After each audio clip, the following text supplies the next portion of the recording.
कल्याणी विहार में पत्रकार के आवास पर करीब 25 से 30 अराजक तत्वों ने किया पथराव और घेराव।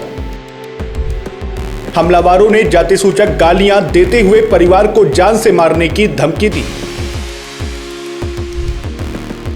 पुलिस को रात 12 बजे और शाम 4 बजे सूचना दी गई, पर 6 बजे तक कोई कार्रवाई नहीं हुई। जब राजधानी लखनऊ में एक पत्रकार का परिवार अपने ही घर में सुरक्षित नहीं और पुलिस 18 घंटे बीत जाने के बाद भी सुध लेने ना पहुंचे, तो आम जनता की सुरक्षा का क्या होगा? आइए देखते हैं इस खास खबर को। नमस्कार, मैं हूं अर्चित।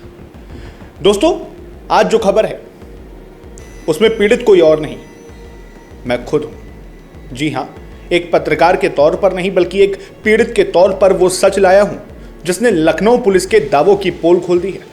सत्ता के गलियारों वाली इस राजधानी में जब एक पत्रकार का परिवार सुरक्षित नहीं, तो आम जनता का क्या होगा? आज मैं आपको वो खबर बता रहा हूं जिसे सुनकर आप दंग रह जाएंगे। कल यानी 18 मार्च को जब मैं और मेरा भाई दिव्यांश अपने ऑफिस में कार्य कर रहे थे, तभी कल्याणी विहार स्थित मेरे निवास पर मेरी बुजुर्ग नानी अकेले थी। इसी दौरान करीब 25 से 30 अज्ञात एवं चिन्हित गुंडे और भूमाफिया किस्म के अराजक तत्व असलहों और लाठी डंडों से लैस होकर घर के बाहर एकत्र हो गए और पूरे घर को चारों तरफ से घेर लिया। हमलावरों में कुछ व्यक्तियों की पहचान पप्पू सिंह, देवेश उर्फ गुड्डू सिंह, राजेश सिंह, अरुण सिंह, दिवांशु सिंह उर्फ गिल्लू, ओम प्रकाश सिंह उर्फ राजू, हार्दिक और गुरमीत सिंह के रूप में हुई है। इनके साथ करीब 10 से 15 अन्य लोग भी शामिल थे। इन हमलावरों ने घर पर ईंट पत्थर चलाने शुरू कर दिए। मेरी नानी जो हार्ट पेशेंट हैं, उन्हें बुरी तरह आतंकित किया गया। अपराधियों ने जाति सूचक गालियां देते हुए चिल्लाकर कहा कि तुम ब्राह्मण हो, तुम्हारा विनाश कर देंगे, और पूरे परिवार को जान से मारने की धमकी दी। यह सारा तमाशा सीसीटीवी में कैद है। अब हैरानी की बात तो यह है कि गुंडों का यह आतंक यही नहीं रुका।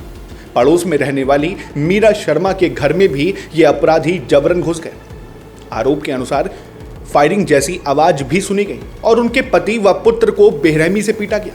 अब सवाल प्रशासन की कार्य प्रणाली पर है। घटना के तुरंत बाद रात के ठीक 12 बजे हमने कमता चौकी में जाकर प्रार्थना पत्र दिया, जिसे आप स्क्रीन पर देख सकते हैं। उस वक्त पुलिस ने कहा कि सुबह आएंगे, लेकिन सुबह भी कोई नहीं आया। इसके बाद दोपहर करीब 3 से 4 बजे हमने चिन्हट कोतवाली में दोबारा प्रार्थना पत्र दिया, लेकिन प्रशासन की संवेदनहीनता देखिए। अभी खबर लिखते समय शाम के 6 बज चुके हैं और 18 घंटे बीत जाने के बाद भी अब तक कोई भी प्रशासनिक अधिकारी सुध लेने मौके पर नहीं पहुंचा है। क्या राजधानी लखनऊ में अब गुंडों की धाक चलेगी? क्या पुलिस किसी बड़ी अनहोनी का इंतजार कर रही है? हमारे पास वीडियो और सीसीटीवी के रूप में ठोस प्रमाण मौजूद हैं, फिर भी पुलिस खामोश है। मैं प्रशासन से न्याय की गुहार लगाता हूं, क्योंकि आज सवाल सिर्फ मेरे परिवार का नहीं बल्कि पूरे समाज की सुरक्षा का है।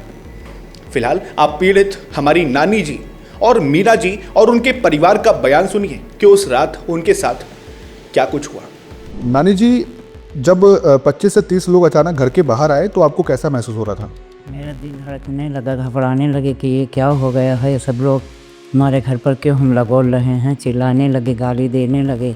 हम दहशत खा करके चुपचाप गेट के सामने आए और देखा, देख करके घबरा कर बैठ गई। जैसा कि हमें भी याद है, क्योंकि आप हमारे रिश्ते में नानी जी हैं, आपके हार्ट में प्रॉब्लम है, आप हार्ट पेशेंट हैं, मतलब आपको हृदय की कोई समस्या है? समस्या है जी, घबराने लगा हमारा। तो आपको उस वक्त कैसा लग रहा था? ऐसा लगा, घबरा रहा था जी कि ऐसा ना हो ये लोग अंदर घुस करके हमको मार डाले। कहने लगे आप ब्राह्मण हैं, आपका विनाश कर देंगे। क्या गालियाँ भी दे रहे थे? क्या गालियाँ दे रहे थे, बहुत ज़ोर ज़ोर से गालियाँ दे रहे थे, गेट भड़बड़ा रहे थे, भड़बड़ कर रहे थे। अच्छा, जैसा आपने बताया कि ब्राह्मण को लेकर जाति सूचक शब्दों का इस्तेमाल किया गया, तो क्या शब्द थे, एक बार दोबारा बताएंगे? कहने लगे कि आप ब्राह्मण हैं और हम ब्राह्मण का विनाश कर देंगे, तुम्हारे घर का विनाश कर देंगे। इतने लोग थे, वो सब इसी तरीके से चिल्ला। क्या संख्या, आपको अनुमानित संख्या कितनी लग रही है? अरे 20, 25, 30 लोग रहा पूरा गली में हमारे। अच्छा, ठीक है, धन्यवाद। मेरा जी रात के 10 बजे जब वो भीड़ आई तब शुरुआत कैसे हुई, मतलब किस तरीके से उस भीड़ ने हिंसक रूप लिया और आप लोगों के साथ कैसे जाति सूचक बातें कही, गाली गलौज करी, कैसे क्या हुआ आप बताएंगे एक बार? 20-25 लोग थे, आए थे, हमला बोले थे, जिसे धड़ धड़ की आवाज़ आने लगी, मेरा गेट पीटने लगे। अच्छा, तो मतलब धड़धड़ की आवाज़ किस चीज़ की, का कोई शस्त्र था क्या उनके पास? लग रहा था कि मतलब कुछ उन लोग के पास कोई हथियार हो सकता है। अच्छा, तो मतलब आपको शंका है कि मतलब उनके पास शस्त्र था और वो जानलेवा हमला करने के प्रयास में थे? हाँ, हो सकता है। अच्छा, तो जब आपने जैसा बताया कि परिवार के सदस्य में जैसे आपके पति और आपके बेटे नीचे उतर के जब उनसे बीच बचाव करने की कोशिश में गए तो क्या हुआ उनके साथ? हाथापाई हुआ, मारपीट हुआ। अच्छा, मतलब आपके पति और आपके भाई दोनों मारे गए? हाँ, हम पकड़ के ले आए अंदर। जी, मतलब पति और आपके पुत्र जो हैं वो दोनों को उन्होंने मतलब खूब मारा पीटा उनके साथ? हाँ, मारपीट हुई उनके। तो उन लोगों ने बीच बचाव करके कैसे क्या मतलब किया, आगे बढ़े वो, मतलब बाहर गए या अंदर दरवाजे में घुस गए, कैसे क्या मतलब कैसे बचाव किया अपना? हम अंदर चले गए ताला मार के। अच्छा। अंदर हम भी, हमारा भी दिल धड़कने लगता है, जिसे मैं भी थायराइड की मरीज हूँ, दिल धड़कता है, मैं भी मतलब बीमारी से जूझती हूँ, कई बीमारी से। अच्छा, मतलब आप भी शारीरिक रूप से जो हैं बीमार रहते हैं? हाँ, तो आपकी भी उस समय स्थिति ऐसी होगी कि मतलब संभावित जो है दिक्कतें बढ़ रही होंगी? भी हो सकता था मेरे साथ। जी, धन्यवाद। हाँ जी, आपका नाम क्या? जी, अमित शर्मा। अच्छा, जो घटना हुई उसके बारे में थोड़ी आप जानकारी देंगे?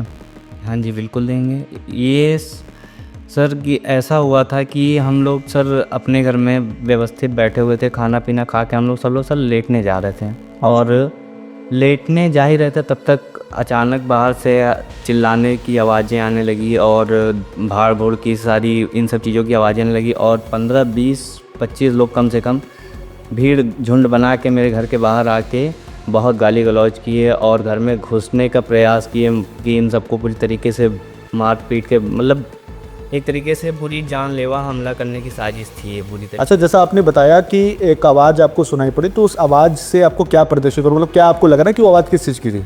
वो आवाज़ से आशंका यही थी कि जहाँ तक उन सबके पास कुछ हथियार हो सकते हैं। अच्छा, क्या आपके पास उसका कोई वीडियो में कोई आवाज़ है जो मतलब जिससे ये लग सके कि हाँ कुछ उनके पास था? जी, वो फुटेज हमारे पास है। चलिए, मुझे आप उसको जो है प्रोवाइड करिएगा।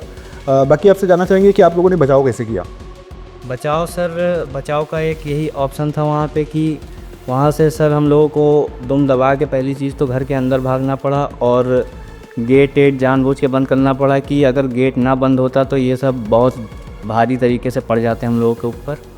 अच्छा, तो इसमें आपकी माताजी और आपके पिताजी और आपको मतलब जो है हमलावरों ने जो है चोटिल किया और ये भी यहाँ तक कि जब हमने और पिताजी ने विरोध किया कि घर की महिलाओं से सही से बात करो तो उन लोगों ने मारपीट भी की हम लोगों के साथ उस तरीके गलत तरीके से। क्या आपको क्या लगता है कि इसके पीछे क्या कारण है? क्या मतलब दबंगई है इनकी हर बार की, पहले भी आपके साथ ऐसी कोई वारदात हुई है?